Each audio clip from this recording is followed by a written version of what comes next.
শিক্ষা কখনো বাণিজ্যিকরণ হতে পারে না। শিক্ষাকে বাণিজ্যিকরণ করা যাবে না।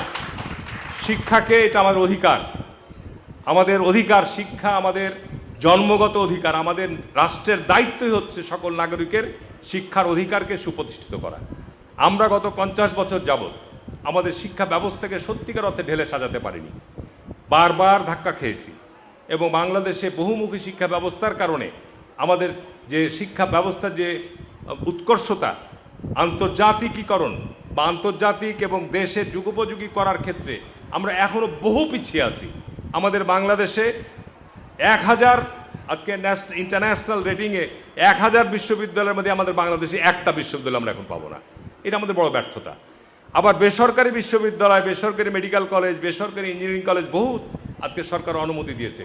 সেগুলোর মধ্যে মাত্র কয়েকটি মানসম্মত অবস্থায় দাঁড়িয়েছে, বাকিগুলো সার্টিফিকেট বিক্রির পর্যায়ে রয়েছে। সেইখানে আমাদের তরুণ ছাত্র সমাজকে এর সংকট থেকে উত্তরণ, এর জন্য কি করা দরকার, এই বিতর্কের মধ্য দিয়ে কিন্তু তোমাদেরকে সরকারের কাছে পরামর্শ নিয়ে যেতে হবে যে আমরা শিক্ষাঙ্গনগুলোকে সত্যিকার অর্থে কর্মনির্ভর শিক্ষা ব্যবস্থা আমরা করতে চাই। আজকে ডিগ্রি পাস করে, MA পাস করে, ফিলোসফি, সাইকোলজি, ইসলামিক হিস্ট্রি, এই ধরনের বিভিন্ন সাবজেক্ট থেকে পাস করার পর এদের কর্মক্ষেত্র কোথায়? আজকে বাংলাদেশে আজকে শিক্ষিত বেকারের সংখ্যা লক্ষ লক্ষ। সুতরাং অথচ আমাদের দেশে দক্ষ জনশক্তির বিরাট অভাব রয়েছে। কৃষিতে অভাব আছে, পশুপালনে অভাব আছে, চিকিৎসা ক্ষেত্রে অভাব আছে, সেই দিকে কিন্তু আমরা দক্ষ, টেক্সটাইলে অভাব আছে, সেই ক্ষেত্রে আমরা এখনও কিন্তু দক্ষ। আমাদের দেশের অভ্যন্তরেই লক্ষ লক্ষ যে দক্ষ জনশক্তি আমাদের প্রয়োজন, সেটাও আমরা এখন পর্যন্ত আমরা গড়ে তুলতে ব্যর্থ হয়েছি। সুতরাং এই দিকে আমাদের বেশি নজর দিতে হবে। আন্তর্জাতিক বিশ্বে আজকে কী ধরনের জনশক্তির প্রয়োজন?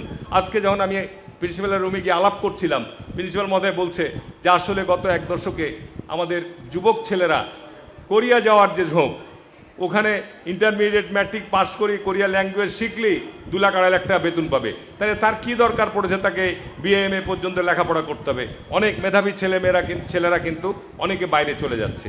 যে কারণে আমি মনে করি যে আজকে এই বিষয়টি শিক্ষা বাণিজ্যিকরণ নয়, তবে শিক্ষা ব্যবস্থাকে আধুনিকায়নের জন্যে আজকে বেসরকারি উদ্যোক্তাদেরকে সরকারের জায়গা থেকে সহায়তার দ্বার আরও উন্মুক্ত করতে হবে।